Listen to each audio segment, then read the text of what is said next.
Muito bem, esses cultos, eles são curtos, as mensagens são simples. O que nós vamos fazer durante essa semana é abordar um tema só, 3 pessoas. Eu vou falar nos primeiros 2 dias, o irmão Mauro Carnassali na quarta e o irmão Giancarlo Miranda, quinta e sexta. E nós vamos abordar o tema do Éden para o Éden. Nós vamos abordar a história do homem antes do pecado, o que aconteceu depois do pecado e a terra restaurada. Eu vou falar sobre o propósito de Deus na criação do homem antes do pecado. Qual foi o objetivo de Deus ao criar o ser humano? E o irmão Carnassali, ele vai falar sobre os efeitos e as consequências que o pecado teve sobre o homem, a vida do homem fora do jardim, e o irmão Giancarlo vai abordar o assunto da restauração. Então, vamos falar sobre esses temas durante os cultos matutinos. E eu gostaria de convidar os irmãos para abrirem suas Bíblias em Isaías capítulo 43, verso 7, nosso primeiro texto, Isaías 43, verso 7.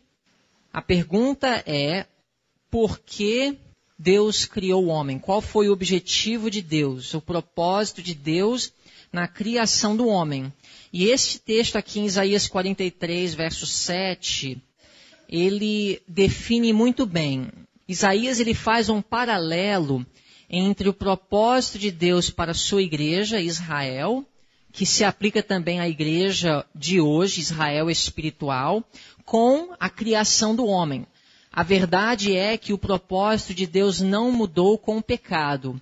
O objetivo de Deus para o ser humano, para o seu povo, para a sua criação, hoje é o mesmo de antes. Não é de servir-se a si mesmo, não é de viver para satisfazer os desejos próprios, mas Deus criou o homem com um objetivo mais elevado. Isaías 43, verso 7. A todos os que são chamados pelo meu nome, aqui falando de sua igreja, mas agora ele vai para a criação. E os criei para o quê? A minha glória. Eu os formei e também eu os fiz. Então, vamos responder a pergunta. Muito simples. A resposta da pergunta, com que propósito Deus criou o homem? Qual é a resposta? Deus criou o homem para sua glória. Então podemos dizer que Deus criou o homem para ele ser glorificado no homem. Mas isso ainda é uma ideia abstrata para nós. Deus criou o homem para ser glorificado nele, no homem. Mas o que isso significa?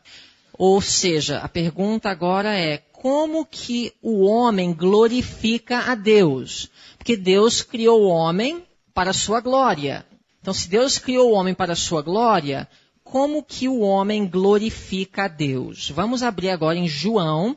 Nós temos uma passagem em João, capítulo 15, que responde essa pergunta. Deus criou o homem para a sua glória, para ele ser glorificado. Mas como que o homem pode glorificar a Deus? Jesus, ele deixou claro a resposta. João 15, verso 8. Nisto é glorificado meu Pai. Nisto, em quê? Que deis muito fruto, e assim sereis meus discípulos. Então vamos lá. Deus criou o homem para a sua glória, mas como que o homem glorifica a Deus? Quando ele dá o quê? Fruto. Então, o homem ele só cumpre o propósito de sua criação, de sua existência, quando ele produz o quê? Fruto. Mas o que é fruto nesse contexto? O que significa? Porque, obviamente, Jesus está falando em parábolas aqui. Ele está usando um símbolo. Esse símbolo representa alguma coisa. Quando nós falamos de fruto na Bíblia, estamos falando de quê? Vamos abrir em Gálatas. O que o apóstolo Paulo entendeu de fruto? Gálatas capítulo 5. Vamos abrir em Gálatas capítulo 5. Paulo fala o seguinte a respeito do fruto. Gálatas 5, 22 diz o seguinte: mas o fruto do Espírito. Aí ele fala, o fruto do Espírito é amor, gozo, paz, longanimidade, benignidade, bondade, fé, mansidão, temperança. Então aqui nós temos várias qualidades, vários itens aqui que ele menciona como sendo fruto do Espírito. Nós poderíamos resumir todas essas características em uma só palavra: caráter. Caráter de Deus. Então vamos voltar à primeira pergunta. Deus criou o homem para o quê? Sua glória. E o homem glorifica a Deus quando ele dá o quê? Ou quando ele produz o quê? Fruto. Mas o fruto é o quê? O caráter de Deus. Então podemos dizer que o homem, ele cumpre o propósito de sua criação quando ele revela o caráter de Deus. Vou mostrar mais uma prova para vocês que a expressão glória na Bíblia se refere ao caráter de Deus. Vamos abrir em Êxodo, capítulo 33. Êxodo 33. Nós sabemos e vamos ver nos próximos dias que o pecado frustrou o propósito de Deus na criação do homem. Por quê? Porque o pecado, ele impede que o homem revele em sua vida, em seu caráter, o caráter de Deus. Por isso a Bíblia fala em Romanos capítulo 3, verso 23, todos pecaram e destituídos estão do quê? Da glória de Deus. Vamos substituir a palavra glória pela palavra caráter, porque o texto fica bem mais simples e claro quando nós entendemos que glória não significa uma luz que brilha, mas significa algo interior, que é o caráter que se revela e brilha no exterior. Romanos 3, 23. Todos pecaram e destituídos estão do quê? Do caráter de Deus. E não sou eu que estou fazendo essa substituição. Vocês podem fazer uma pesquisa nos escritos da irmã White. Vocês vão notar que ela substitui muitas vezes a palavra glória pela palavra caráter. Quando ela fala glória de Deus, ela está falando do caráter de Deus. E ela deixa isso bem claro. Nós temos comentários, inclusive, da irmã White sobre Êxodo 33 e Êxodo 34, onde ela deixa isso claríssimo. Vamos ver aqui em Êxodo 33, verso 18. Êxodo 33, verso 18. Moisés fez uma solicitação a Deus. Então ele disse, Moisés disse a Deus, rogo-te que me mostres o quê? A tua glória. Então Moisés pediu que Deus lhe mostrasse a glória dele. Então este foi o pedido de Moisés. Verso 19, olha a resposta. Porém ele disse, eu farei passar toda a minha o quê? Bondade por diante de ti. Então o que Deus falou que ele revelaria para Moisés? Ao responder o pedido de Moisés que mostrasse a sua glória. Vou fazer passar diante de ti toda a minha bondade. Vamos agora continuar lendo. E proclamarei o quê? O nome do Senhor diante de ti. Nome, especialmente no Antigo Testamento, está diretamente relacionado a caráter. Quando você vê no Antigo Testamento nome, o nome do Senhor é um refúgio, por exemplo, em Provérbios e Salmos. Você vê muitas vezes essa expressão. Não é apenas falar o nome do Senhor que você é protegido. Porque isso aí é uma superstição. Vou falar o nome de Jesus na hora que eu estou em perigo. Isso aí não é que é errado dizer, mas algumas pessoas passaram a acreditar que o poder está em falar o nome de Jesus. Mas o nome de Jesus é poderoso quando o caráter dele é reproduzido em nossas vidas. É uma proteção para os justos quando nós estamos escondidos nele, no sentido de que nossos pensamentos e nossos sentimentos, refletem os dele. Assim o nome de Jesus é poderoso em nossas vidas. Se é só citar o nome na hora que você está num momento perigoso, a face da morte, isso em si não é poder, tá, gente? É superstição. Deus, pela sinceridade e ignorância de muitas pessoas, ele pode honrar a fé genuína dessas pessoas, mas não é assim que nós devemos tratar o nome de Deus. O nome de Deus é o caráter de Deus. E no Antigo Testamento nós vemos que o nome ele era importante. O pai, ele dava o nome para o filho de acordo com a qualidade de caráter que ele queria ver desenvolvido no filho. Daniel, Deus é meu juiz, tinha um significado. Inclusive a vida de Daniel correspondeu com o nome que a mãe dele lhe deu.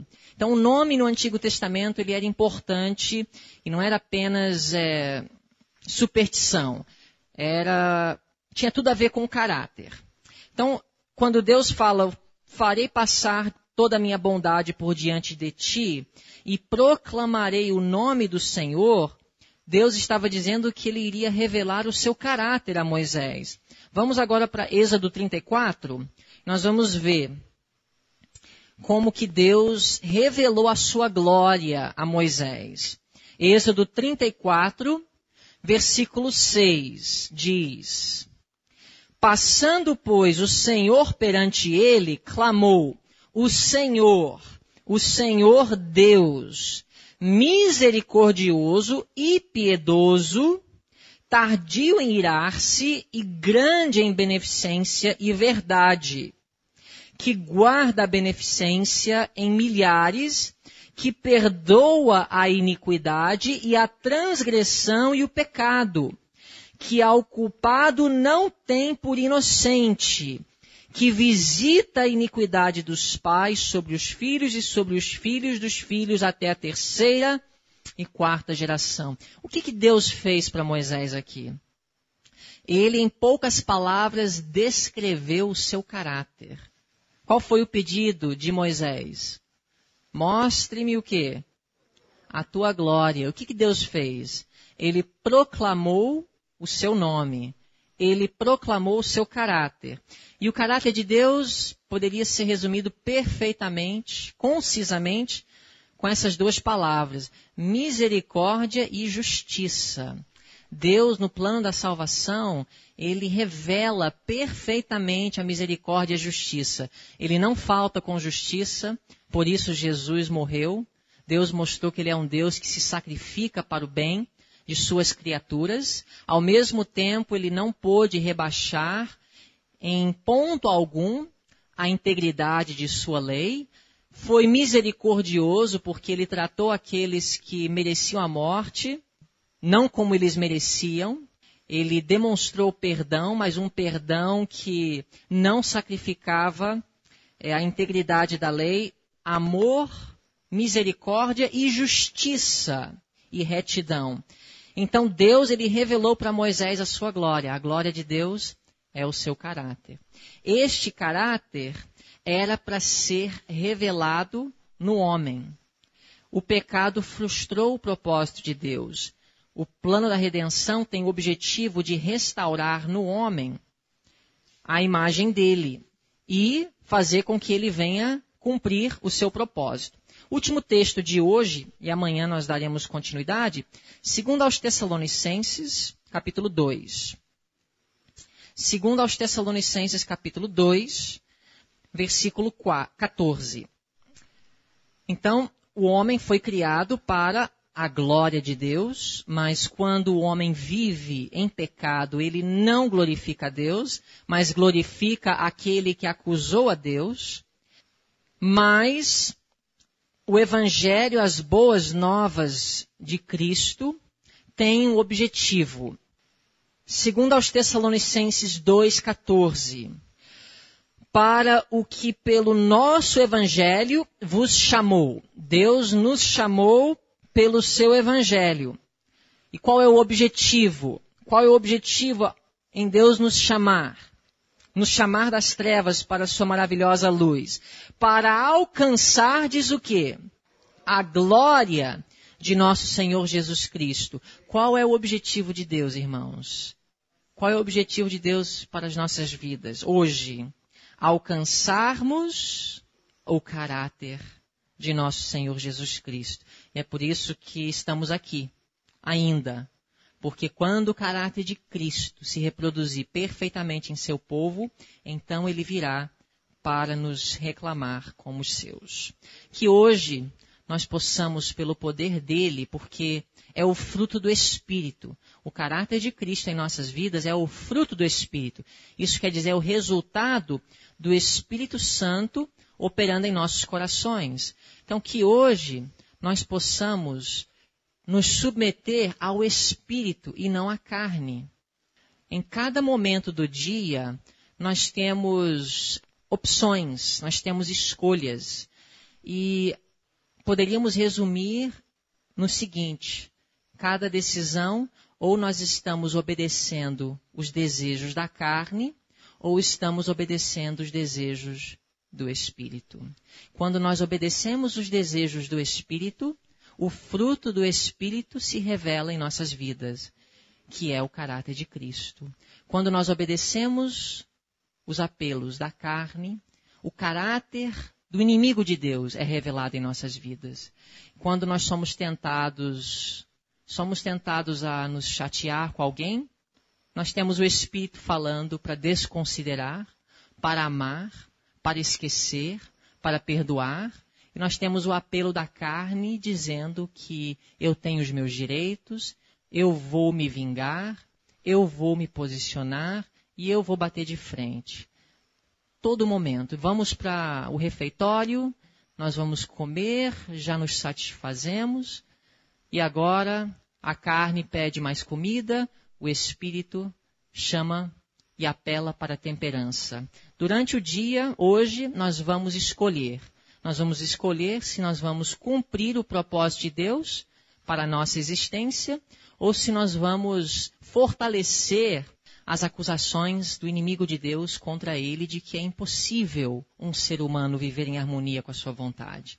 Nós possamos escolher fazer a vontade de Deus, que o caráter dele se reproduza em nossas vidas. Pai querido que estás nos céus, mais uma vez, Senhor, muito obrigado por nos conceder este momento para o estudo da Tua Palavra e que o Espírito Santo possa guiar as nossas vidas hoje. Que possamos ser verdadeiramente filhos de Deus, guiados pelo Seu Espírito e não pela carne, para que não haja nenhuma condenação para nós, que viveremos não segundo a carne, mas segundo o Espírito. Queremos colocar nossas vidas em Teu altar neste momento e agradecemos pelo Teu amor, Tua misericórdia, Tua justiça. Em nome de Jesus. Amém.